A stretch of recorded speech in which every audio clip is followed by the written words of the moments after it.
그 빌 클린턴 대통령이 재임 시절 중에 그 대통령 부부가 어느 주유소에 이제 들렸다고 합니다. 근데 주유소에 보니까 우연히 힐러리 영부인의 대학 시절 남자친구를 만났다고 합니다. 그는 주유소를 운영하고 있었습니다.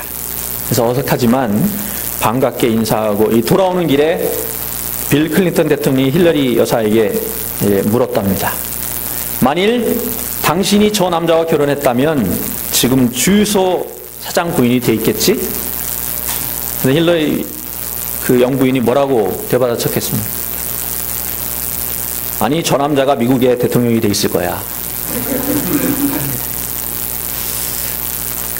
우리가 여호수아를 살펴보면서 다시 한번 깨닫게 되는 것은 그가 뛰어난 리더, 위대한 용사였기 때문에 하나님께서 그를 사용하신 게 아니고 하나님께서 그를 들어서 위대하게 사용하셨기 때문에 그가 위대한 사람이 되었다는 사실입니다. 아무리 보잘것없는 사람이라도 하나님께서 들어 쓰시면 위대한 용사로, 위대한 리더로 그렇게 세워질 수 있습니다. 중요한 것은 다른 게 아니고 하나님이 사용하시는가 아닌가에 달려 있는 것입니다. 아무리 잘났어도 소용이 없습니다. 하나님께서 사용하지 않는데 잘나면 뭐 하겠습니까? 요즘 잘난 사람이 좀 많습니까?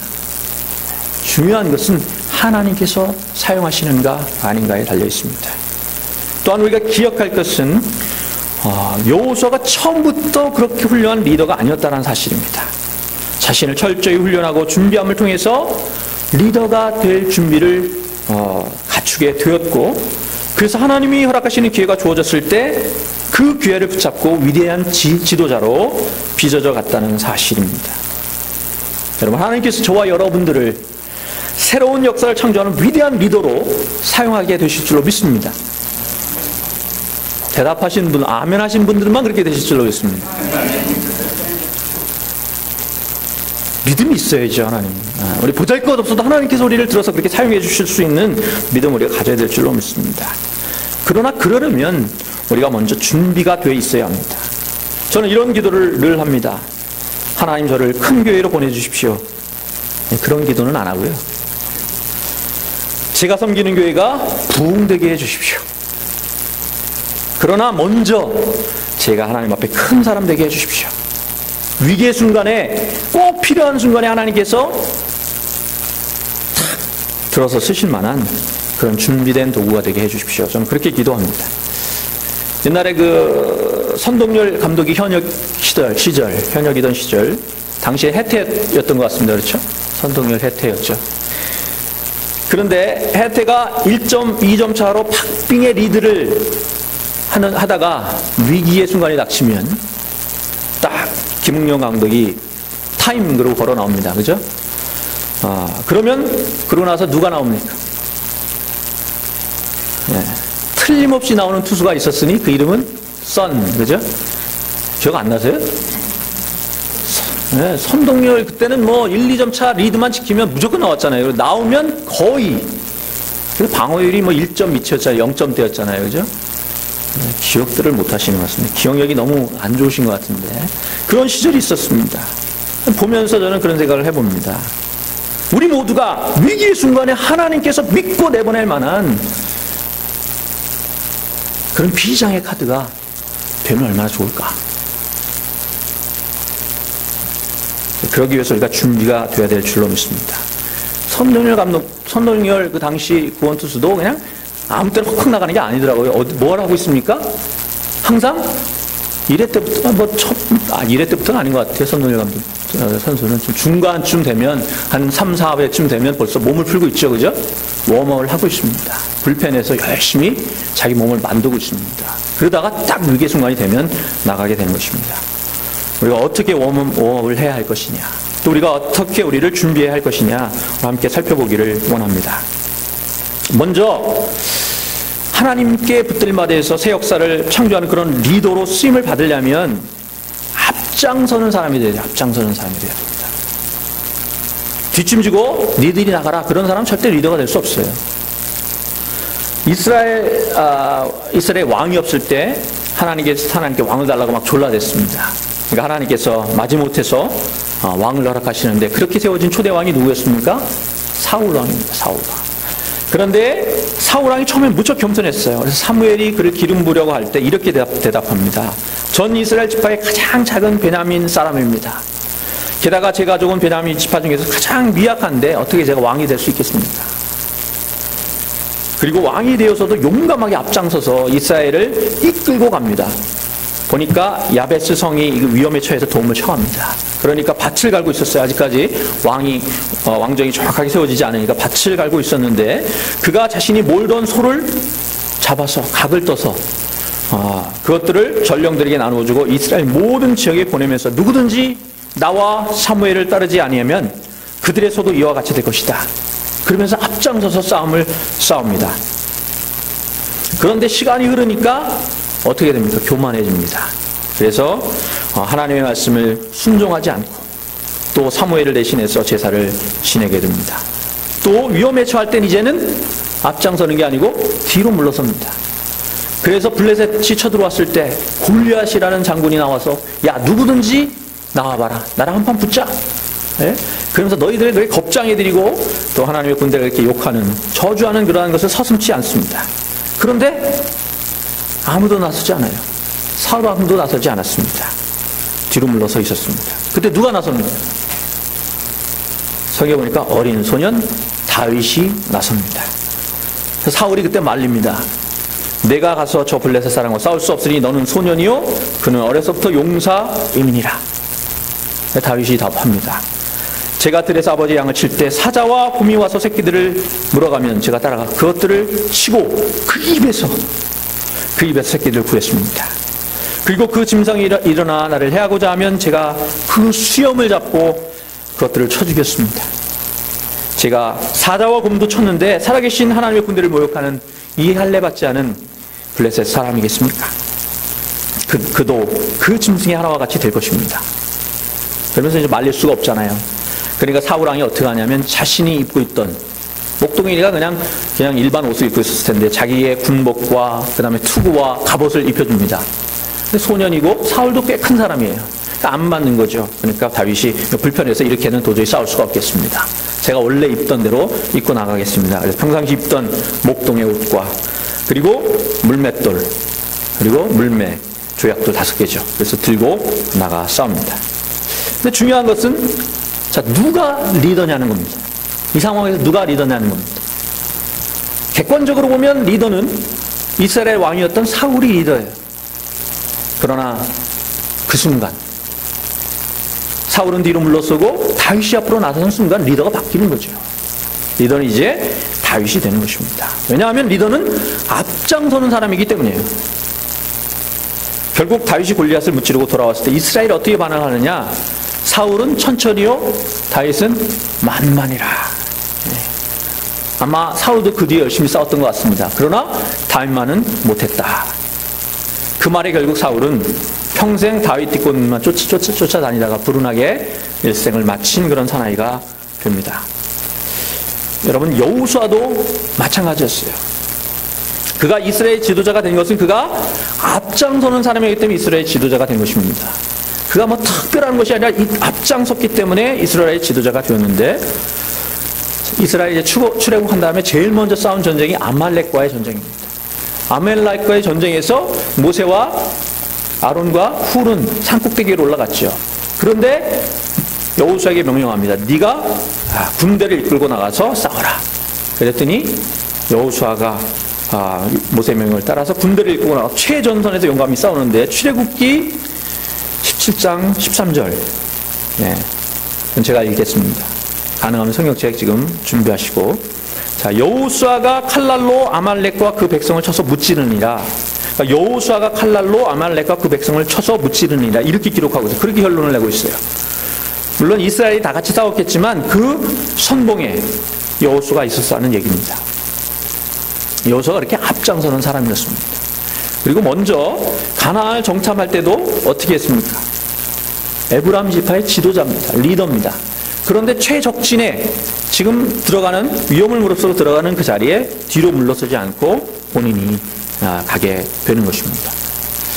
여러분 오늘 본문을 좀 깊이 있게 볼 필요가 있는데 오늘 본문에서도 보면 그 이스라엘이 이제 요단강을 건너게 되잖아요. 요단강을 건너게 되고 또 그 여리고성을 이제 정복하게 되는데 이때 여호수아가 어디에 있었겠습니까? 네. 어디 있었겠습니까? 성경 공부를 많이 하신 분들. 여호수아가 지금 이 이스라엘 모두가 지금 요단강을 건넜습니다. 그렇죠? 제사장들이 그 요단강 물에 발을 담그니까 요단강 물이 그쳤어요. 그쳐서 멈춰서고 그때 제사장들은 가운데 서고 백성들이 다 건넙니다. 근데 여호수아가 그때 어디 있었겠어요? 또 여리고성을 돌 때, 여리고성을 점령할 때 여호수아가 어디 있었겠어요? 자, 이렇게 묻는 이유가 있겠죠? 답이 딱 나와 있으면 안 묻겠죠. 네. 정답은 안 나와 있어요. 어디에 딱 있었다라는 말은 기록이 없단 말이에요. 그렇기 때문에 결국 그럴 때 우리는 뭘 해야 됩니까? 하나님이 주신 지혜를 가지고 추론을 해봐야죠. 한번 추론을 해보면 정확한 얘기는 없지만 추론해 볼 수 있는 몇 개 구절이 나오는데 먼저 4장 9절 이거는 한번 찾아보겠습니다. 여러분 그 바로 이어지니까. 자, 여호수아 4장 9절입니다. 자, 없으신 분은 뒤에 성경을 좀 나눠주시기 바랍니다. 직접 성경을 좀 보시는 게 좋으니까. 4장 9절 함께 읽겠습니다. 4장 9절입니다. 시작. 여호수아가 또 요단 가운데 곧 언약궤를 맨 제사장들이 발에 선 곳에 돌 12를 세웠더니 오늘까지 거기에 있더라. 네. 사실 이 말씀을 좀 깊이 있게 여러분들이 미리 좀 보시고 다 보셔야지 좀 이런 것들이 보이는데 이게 지금 어떤 상황이냐면 이스라엘 백성들이 이제 다 건넜습니다. 200만 가까운 그 이스라엘 백성들이 다 건넜어요. 그런데 하나님께서 건너고 나니까 무슨 명령을 내리시냐면, 자, 너희들 각 지파 중에서 한 사람씩 2절에 나오는데 이거는 자 백성의 각 지파에 한 사람씩 12사람을 택하고 그들에게 명령하여 이르기를 요단 가운데 제사장들의 발이 굳게 선 그곳에서 돌 12를 택하여 그것을 가져다가 오늘 밤 너희가 유숙할 그곳에 두게 하라. 그러니까 이제 다 건넌 상태에서 하나님께서 여호수아에게 명령하시는데 뭐냐면 각 지파에서 한 사람씩 12명을 뽑아서 그 제사장들이 가운데 강 중앙에 서 있단 말이에요. 그곳에 가서 그곳으로부터 돌 하나씩 지파별로 돌 하나씩 취해다가 그걸 가져다가 너희 유숙하는 곳에 두게 하라. 이렇게 이제 명령을 내리신 거예요. 그래서 이 명령을 따라서 강 가운데 제사장들이 서 있는 곳으로 이제 대표들이 갔겠죠. 그리고 명령대로 돌 하나씩만 딱 들고 빨리 도망쳐 나왔다. 그게 아니에요. 그러질 않고 뭘 더했냐면 그곳에다가 돌 하나 갖고 나오는 건 별도로 돌 12개를 따로 골라서 그 강 중앙에다가 기념비를 세웁니다. 그런데 그게 이제 말씀 속에서는 아직까지도 있더라 이렇게 이제 되어 있는 거죠. 그런데 이게 하나님의 명령처럼 보이지 않아요. 앞에 말씀 들어보면 하나님께서 그렇게까지 명령하신 게 아니고 하나씩 들고 나와서 너희들이 유숙하는 곳에 두게 하라 이렇게 명령을 하셨는데 또 이게 여호수아가 이렇게 명령을 하거든요. 그런데 여호수아도 처음부터 그렇게 계획했던 것처럼 보이지 않고 여호수아도 같이 간 거죠. 그래서 그곳에서 돌 하나씩 들고 나가는 것을 이제 지도를 합니다. 그리고 너무 감동이 돼가지고 하나님의 그 놀라운 은혜에 너무 감동이 돼서 즉흥적으로 아마도 그것에다가 명령을 내는 거죠. 이곳에도 우리가 돌을 세우자. 아마 그렇게 한 것으로 그렇게 추측해 보여집니다. 다시 말하면 어렵고 힘든 자리, 위험한 자리에 여호수아가 늘 앞장서 있었다는 거예요. 선봉에 서 있었다는 얘기입니다. 더 정확하게 우리가 알 수 있는 구절은 여호수아 5장 13절 이하의 말씀입니다. 바로 넘기면 있는데 그것을 좀 다 읽기는 뭐하고요. 이게 어떤 상황이냐면 이제 여호수아가 이스라엘이 이제 여리고성 가까이 갑니다. 요단강을 건너고 여리고성 가까이 이르렀을 때 어떤 한 사람이 칼을 빼서 손에 들고 서 있는 것을 이제 보고서 여호수아가 앞서 나가서 묻습니다. 너는 우리를 위하느냐? 우리의 적을 위하느냐? 그러니까 어떻게 대답을 하냐면 나는 여호와의 군대 장관으로 지금 왔노라. 그러니까 그 말에 여호수아가 그 자리에서 엎드립니다. 여기서 중요한 것도 뭐냐면 지금 이제 막 전쟁이 벌어지려는 위기 축발의 상황이에요. 이제는 그냥 전쟁입니다. 그런 상황에 딱 앞에 누가 서 있는 거예요? 칼을 두고 칼을 빼고 누구가 서 있는 거죠. 그러니까 굉장히 위험한 상황이잖아요. 그러면 여호수아는 뭐예요? 대장군이잖아요, 지금. 네, 전체를 이끌고 가는 대장군인데 어떻게 누구 나가서 니네 좀 확 해봐. 좀 어떻게 된 건지 이렇게 하지 않고 어떻게 했냐? 말씀을 보세요. 여호수아가 앞에 나가서 묻습니다. 여호수아는 그렇게 항상 앞장서는 사람, 그런 사람이었던 것입니다. 여러분, 리더가 누구냐? 누가 리더라고요? 앞장서는 사람이 리더인 줄로 믿습니다. 교회에서도 보면 그렇습니다. 평상시엔 큰 소리 치다가 결정적인 순간, 중요한 순간 희생이 요구되고 힘든 일이, 그래서 제일 교인들이 많이 빠지는 때가 언제입니까? 건축할 때. 네? 교회 건축할 때 많은 사람들이 그동안에 잘 나가다가 그다가 한참 쉬시다가 교회가 다 건축되면 돌아오신다면서요. 네.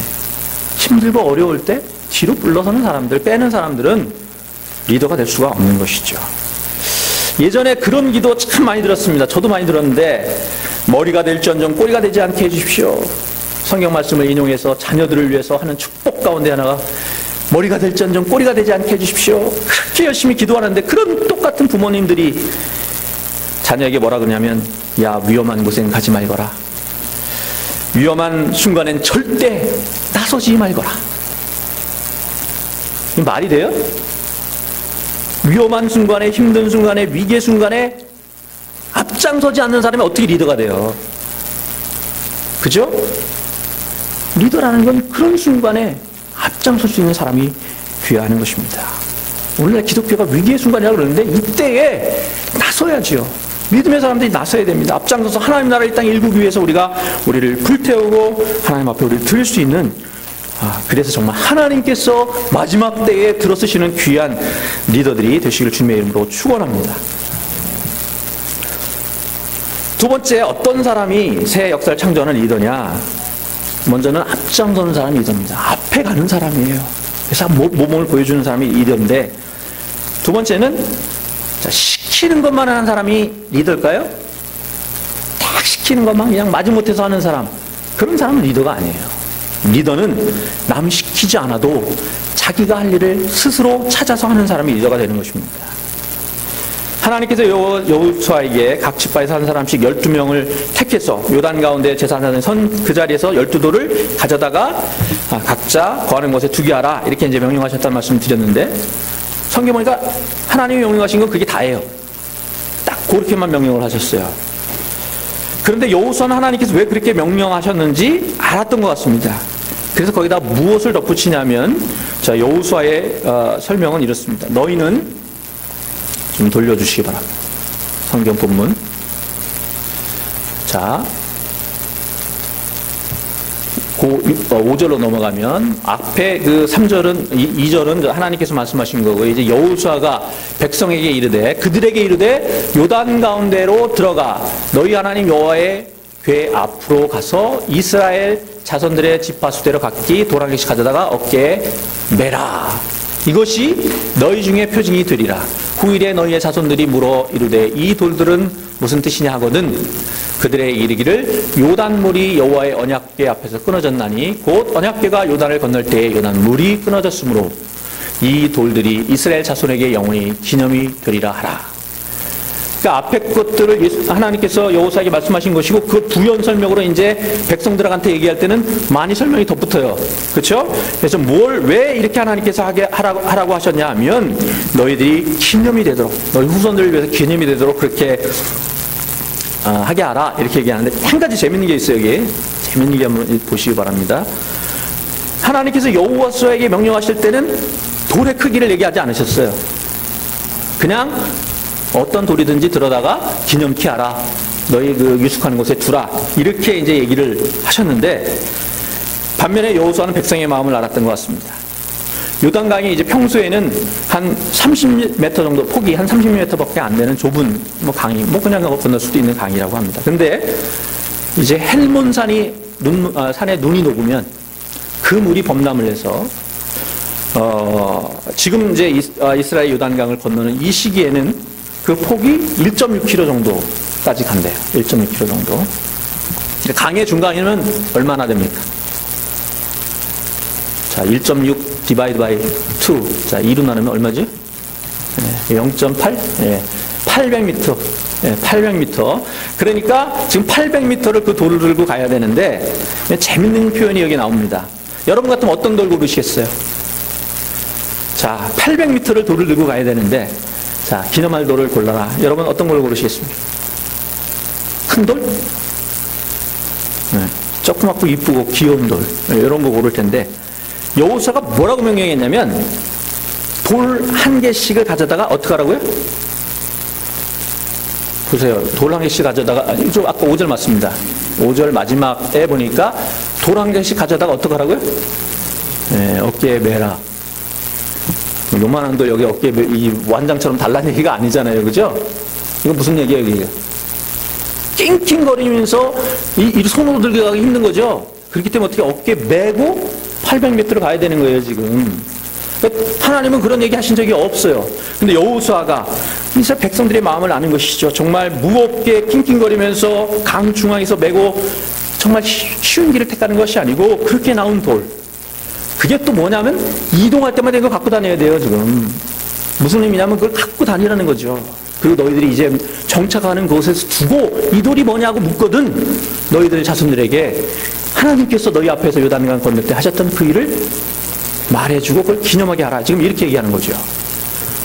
하나님께서 명령하신 이상을 가는 거예요. 여러분, 제가 중고등부, 대학부 지도를 이렇게 하면서 일을 시켜보면 딱 보여요. 제가 어떤 일을 시키면 어떤 아이는 하나부터 열까지 다 가르쳐줘야 돼. 이렇게 해라, 저렇게 해라, 이렇게 해라, 다 가르쳐줘야 돼. 근데 그것도 꼭 빵꾸를 냅니다. 그렇기 때문에 그냥 막 빼두고 잊어버리면 안 돼요. 반드시 제가 뒤따라다니면서 그걸 돌봐야 돼요. 그런데 어떤 아이는 척 하면 애입니다. 그죠? 척 하면 알아요. 그래가지고 또 뭐 하려고 그러면 벌써 해놨대. 누가 리더가 되겠습니까? 시키는 것도 그냥 마지못해서 겨우겨우 하다가 그것도 빵꾸 뻥뻥 내는 사람이 리더가 되겠습니까? 아니면 시키지 않아도 착 알아서 마음을 읽고 하나님 보실 때 딱 하나님 마음을 읽고 미리 딱 준비해 있는 사람 누가 리더가 되겠어요? 두말할 필요가 없죠. 리더는 누가 시키지 않아도 자신이 할 일을 찾아서 하는 사람입니다. 그리고 자기 일만 하는 사람이 아니에요. 리더가 되려면 자기 일은 다 해놓고 아니면 자기 일을 또 뒤로 하고서라도 먼저 다른 사람의 필요를 보고 또 다른 사람의 일들을 앞장서서 도울 수 있는 사람, 늘 그렇게 도와주는 사람이 리더가 되는 것입니다. 요즘 제가 참 절감하는 것은 믿는 사람들이 요즘 왜 이렇게 힘이 듭니까? 여러분에게 몇 번 얘기 드렸지만 믿는 사람들이 나빠서 힘든 게 아니에요. 믿는 사람들 한번 보세요. 안 믿는 사람들은 상당히 그래도 나아요. 괜찮아요. 보면 그렇게 나쁜 사람 저희 교회도 없잖아요. 그죠? 네. 없어요. 그런데 참 힘든 이유는 뭐냐라고 보면 예수님께서 마태복음 5장 38절에 38절 이하에 뭐라고 하시냐면 누구든지 내 오른편 뺨을 치거든 왼편도 돌려대며 또 너를 고발하여 속옷을 가지고자 하는 자에게 겉옷까지 가지게 하며 또 누구든지 너로 억지로 오리를 가게 하거든 그 사람과 심리를 동행하고 내게 구하는 자에게 주며 네게 꾸고자 하는 자에게 거절하지 말라. 주님이 그렇게 말씀하셨어요. 그런데 문제는 우리 크리스찬들이 어디까지 하느냐. 내가 뺨을 때리면 참습니다. 한 번은 참아요. 어떻게 하고 참느냐. 이를 악물고 참습니다. 이를 악물고 참습니다. 또 어떤 억울한 일을 당하면 그래 한 번은 참아보자고 그냥 기를 씁니다. 누가 오리를 억지로 가게 하면 속으로는 궁시렁궁시렁 되면서도 교인들이 착해요. 비교적 간다고요. 문제는 어디 있는 거예요? 그렇게 해서는 세상의 질서가 바뀌지 않습니다. 새로운 역사를 쓸 수가 없어요. 하나님 주시는 능력과 은혜로 세상 사람들이 기대하는 것 이상을 넘어가야 돼요. 그들의 기도 확 넘어가서 그들이 감당할 수 없을 만큼 그렇게 사랑을 쏟아 부어주고 그렇게 섬겨야 그들의 마음이 열리는 거죠. 마지못해서 이렇게 하는 정도로는 그러다가 이제 지치면 그러면 거봐 내 그럴 줄 알았어 이렇게 되는 거잖아요.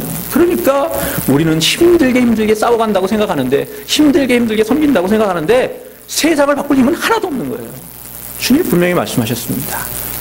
남이 원하는 것 기대와 요구 이상을 넘어서 정말 하나님의 사랑으로 기쁨과 감사로 남을 섬길 때 서로를 섬길 때 그때 저와 여러분들이 하나님이 원하시는 하나님이 정말 비밀 유경으로 쓰실 수 있는 그런 리더가 될 줄로 믿습니다.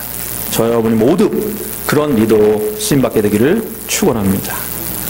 이제 마지막으로 이 새 역사를 창조하는 리더는 어떤 사람이냐? 첫째는 뭐라 그랬어요? 앞장서는 사람이 리더고요. 두 번째는 시키지 않아도 그 마음, 하나님의 마음을 읽어서 그 마음을 내가 먼저 해드리는 사람, 마음을 시원케, 하나님을 시원케 해드리는 사람이 리더고요. 리더가 될 수 있고, 그 다음에 마지막으로는 충성하되 끝까지 충성하는 사람이 돼야 돼요. 고린도전서 4장 1절 2절 이거는 찾겠습니다. 고린도전서 4장 1절 2절 말씀입니다. 신약 성경입니다. 고린도전서 4장 1절 2절 제가 가진 성경으로 267쪽입니다. 고린도전서 4장 1절과 2절입니다. 찾으셨으면 한 목소리로 읽겠습니다. 4장 1절 2절입니다. 시작. 사람이 마땅히 우리를 그리스도의 일꾼이요 하나님의 비밀을 맡은 자로 여길지어다. 그리고 맡은 자들에게 구할 것은 충성이니라. 예. 사람들이 우리를 어떻게 여겨야 된다고요? 마땅히 예수 그리스도의 일꾼으로 여기고 하나님의 일을 감당하는 사람을 여기고 또 하나님의 비밀을 맡은 자로, 정말 신비스럽고 뭔가 우리하고는 다른 능력을 가진 사람으로 우리를 여겨야 되는데, 그리고 그렇게 그러한 일들을 하나님께로부터 부여받은 그런 자들은 뭘 해야 되느냐? 뭘 해야 된다고요? 충성해야 된다. 이렇게 지금 말씀하고 있는 것입니다. 여러분, 하나님이 보시는 것은 다른 게 아니라 뭐라는 얘기죠? 하나님이 보시는 건 다른 게 아니고 충성이라는 얘기예요. 여러분, 달란트 비유에서도 똑같은 얘기를 하는 것입니다. 어떤 왕이 외국으로 나가면서 달란트를 나누어 줬습니다. 어떤 사람에게는 5달란트, 2달란트, 1달란트 나눠줬어요. 돌아와서 이제 결산을 하는데 뭘 물었어요? 야, 네가 얼마나 많이 남겼냐? 이윤 얼마나 많이 남겼냐? 이거 묻지 않으셨어요. 뭘 물었냐면, 내가 너에게 준 것을 가지고 네가 얼마나 열심히 노력했느냐, 얼마나 충성했느냐, 딱 그것만 물으셨다는 것입니다. 여러분, 충성은 결과보다 과정이 중요하고 양보다 질을 앞세우는 마음의 자세예요. 충성은 결과보다 과정이 중요하고 또 양보다 질을 앞세우는 마음의 자세입니다. 서울신학대학 구약학 교수이신 그 권혁승 교수님께서 충성의 5가지 자세, 이걸 얘기를 하셨는데 굉장히 공감이 가더라고요. 속에 보면 이렇습니다. 충성은 최선을 다하는 것이다. 억지로가 아니라 즐거운 마음으로 하나님께 주신 은사를 사용해서 최선을 다하되 자신은 즐거워야 하고 동시에 남에겐 유익이 되도록 그렇게 최선을 다해야 한다. 두 번째, 충성은 자신의 분야에서 최고가 되는 것이다. 모든 분야에서 1등이 되라는 것이 아니라 내게 맡겨진 분야, 내가 맡은 분야에서 최고가 되라는 것이다. 최선을 다하는 것은 마음의 자세지만 최고가 되는 것은 끊임없는 노력과 일정한 과정을 거쳐야만 한다. 충성의 인내의 기다림과 수고의 노력이 필요한 것이 바로 그 때문이다. 세 번째, 주인은 아니지만 주인처럼 일하는 것이 충성이다. 주인은 하나님이시다. 우리들은 모두 그분의 종이요 청지기들이다. 따라서 충성은 비록 내가 주인은 아니지만 마치 주인처럼 정성을 다하여 일하고 게으름이나 눈속임을 하지 않는 것이다. 네 번째, 충성스러운 종이 되려면 처음과 나중이 똑같은 시종일관의 자세로 일해야 한다. 그러려면 날마다 새로워지면서 점차적으로 최고를 향해 나아져가는 진지한 모습이 있어야 하고, 또 비록 시작은 미약하더라도 끝이 창대하게 되는 결과가 있어야 한다. 다섯 번째, 무엇보다 중요한 것은 그리스도를 사랑하는 마음으로 일하는 것이다. 바울은 무슨 일을 하든지 사랑으로 행하라라고 했는데, 우리를 보내주신 하나님의 은혜를 기억하고 그것을 마음에 새기며 그래서 기쁨과 감사를 가지고 주어진 일에 최선을 다하는 것이 바로 충성이다. 이렇게 5가지 얘기를 하셨습니다. 여러분 앞으로 무슨 일을 하시든지, 특별히 하나님께서 여러분에게 맡겨주신 일을 감당할 때에 최선을 다하되 언제까지요? 끝까지 다하시기 바랍니다. 그래서 성경은 뭐라고 얘기합니까? 충성을 언제까지 하라고? 죽도록 충성하라, 이렇게 말씀합니다. 네가 할 수 있는 데까지 또는 대충 충성하라 그러지 않아요.